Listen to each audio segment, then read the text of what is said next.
Big changes are here.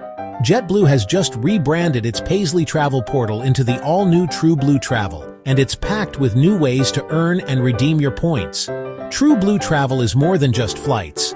Now you can book hotels, vacation rentals, car rentals, activities, cruises, and even travel bags, all while earning TrueBlue points. Here's how it works.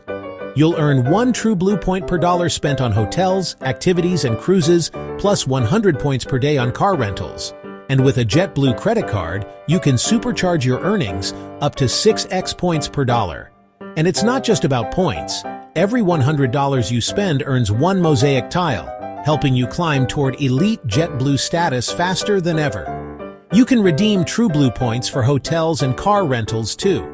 While the value is around 0.8 cents per point, less than flight redemptions, it still gives you flexibility when booking trips. Cruises are also included. You can't redeem points for them yet, but you'll earn both points and tiles toward mosaic status when you book. Bottom line, JetBlue TrueBlue Travel expands your opportunities to earn and redeem.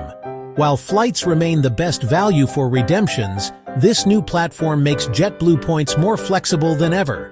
Don't miss the latest travel and rewards updates. Hit that subscribe button and join us for more insider tips.